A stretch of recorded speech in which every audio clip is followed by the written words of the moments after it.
नमस्कार, आपले सर्वांचे स्वागत आहे. कर्मचाऱ्यांना धक्का. पेन्शन वाढीबाबत सरकारची भूमिका स्पष्ट, तर किमान पेन्शनचा प्रस्ताव नाही. चला पाहूया याविषयी सविस्तर अपडेट. त्यापूर्वी आपणास विनंती आहे की चॅनलला जर अजून सबस्क्राईब केलेलं नसेल तर चॅनलला सबस्क्राईब करा, जेणेकरून नवनवीन अपडेट लवकरात लवकर तुमच्यापर्यंत पोहोचतील. आणि नवनवीन अपडेट मिळविण्यासाठी बेल आयकॉनला प्रेस करायलाही विसरू नका. अत्यंत महत्त्वाची आणि कामाची बातमी शेअर करायलाही विसरू नका. पेन्शनधारकांसाठी अत्यंत महत्त्वाची बातमी समोर येत आहे.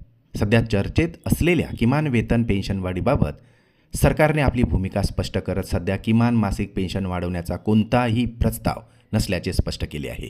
आणि ही माहिती श्रम व रोजगार मंत्रालयाने राज्यसभेत दिलेली असून त्यामुळे लाखो पेन्शनधारकांच्या अपेक्षांना आता मोठा धक्का बसलेला आहे. पेन्शनधारकांची नेमकी मागणी काय, चला तर पाहूया.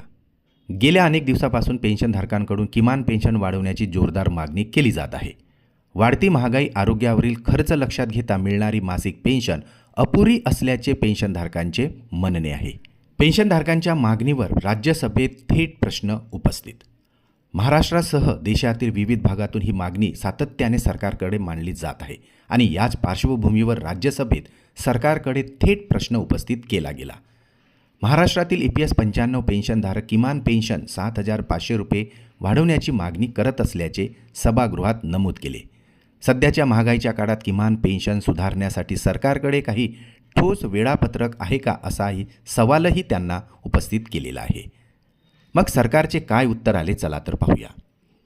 या प्रश्नाला उत्तर देताना कामगार व रोजगार राज्यमंत्री शोभा करंदलाजे यांनी सांगितले की कर्मचारी पेन्शन योजना ही सामाजिक सुरक्षेच्या उद्देशाने राबवली जाणारी योजना आहे.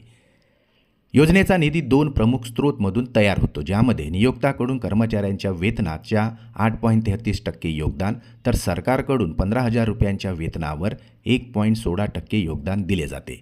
त्यामुळे कोणताही निर्णय घेताना पेन्शन फंडाची आर्थिक स्थिरता आणि दीर्घकालीन शाश्वतता लक्षात घेणे आवश्यक असल्याचे सरकारने राज्यसभेत स्पष्ट केलेले आहे. या चर्चेतून कोणता निर्णय निघाला, चला तर पाहूया. सध्या तरी किमान पेन्शन थेट 7,500 रुपये करण्याच्या बाबत कोणताही निर्णय झालेला नाही.